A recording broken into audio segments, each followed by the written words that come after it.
Bienvenue. On va explorer ensemble aujourd'hui la relation qui est super fascinante et souvent mal comprise entre nos émotions et notre esprit soi-disant rationnel. Et c'est une idée qui pourrait bien nous faire changer notre façon de voir la prise de décision. On a souvent cette image en tête, que les émotions, ce sont des forces un peu chaotiques, des sortes de parasites qui viennent tout perturber et qui empêchent de penser de façon claire et logique. Une espèce de tempête intérieure qui nous rend tout sauf objectifs. Oui, l'idée la plus répandue, c'est ça. Pour être vraiment rationnel, il faudrait réussir à mettre ses sentiments de côté. D'un côté, il y aurait la logique pure et dure, et de l'autre, le grand chaos des émotions. Deux mondes qui, en théorie, ne devraient surtout pas se mélanger. Mais et si cette séparation était en fait le plus grand mythe de notre psychologie? Et si, au lieu d'être des ennemis jurés, la raison et l'émotion étaient en réalité des partenaires inséparables? C'est en tout cas ce que la science commence à nous révéler. Alors, première étape, on va essayer de déconstruire cette illusion tenace, cette idée qu'on pourrait agir sans jamais être influencé par ses sentiments. Mais est-ce que c'est vraiment possible au quotidien? Prenons un exemple tout bête, le choix d'un café, le matin. Est-ce que c'est un calcul rationnel basé sur le pH, l'origine des grains, le coût au millilitre? Ou bien est-ce que c'est simplement le choix de celui qui fait envie, celui qui évoque une sensation de réconfort? La vérité, c'est que même nos plus petits choix de rien du tout sont imprégnés d'affect. La vraie question, elle est donc là. Quelle est l'ampleur de cette influence invisible? Comment et surtout à quel point est-ce que nos émotions façonnent le cours de notre existence, décision après décision?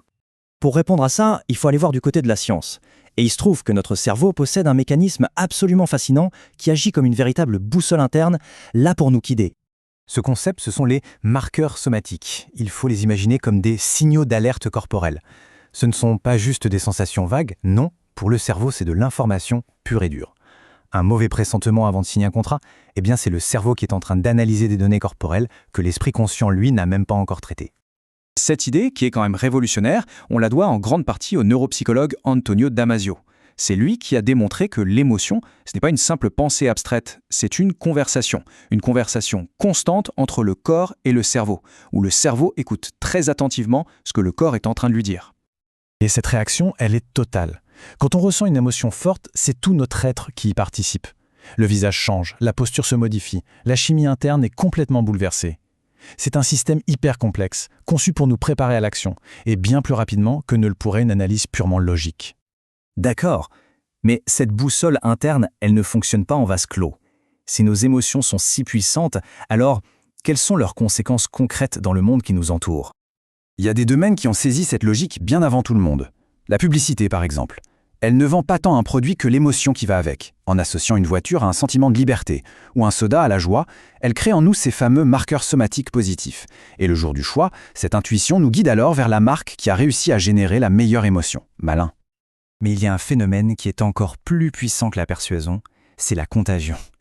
À l'ère numérique, les émotions se propagent comme un virus. On ne cherche plus seulement à convaincre avec des arguments, mais à faire ressentir une indignation, une joie, une peur, partagée par des milliers de personnes. Ça peut changer l'opinion publique en l'espace de quelques heures.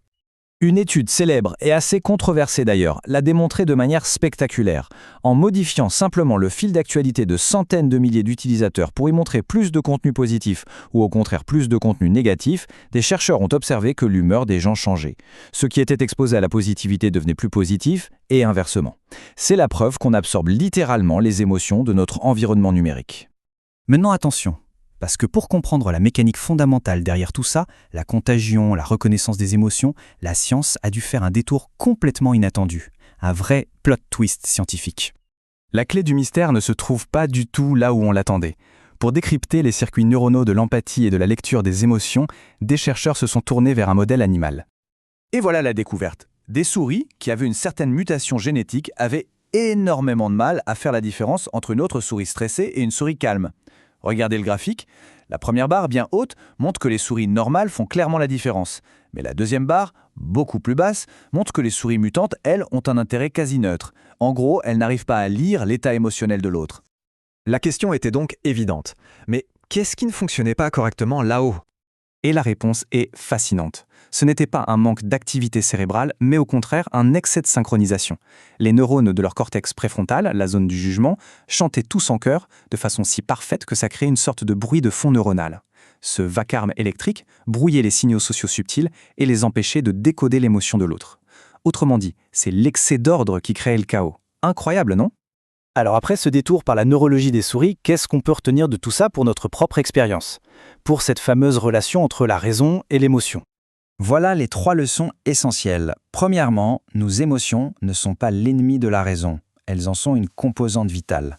Deuxièmement, ce qu'on appelle intuition ou pressentiment, eh bien ce n'est rien d'autre que le traitement de ces fameux marqueurs somatiques par le cerveau. Et enfin, comme le montre l'étude sur les souris, une bonne lecture des émotions dépend d'un équilibre super délicat dans l'activité de notre cerveau. Ni trop peu de synchronisation. C'est tout un art. En conclusion, l'image du penseur détaché de ses sentiments, qui prendrait des décisions purement logiques, c'est un mythe. La vérité, c'est que nous sommes des êtres incarnés.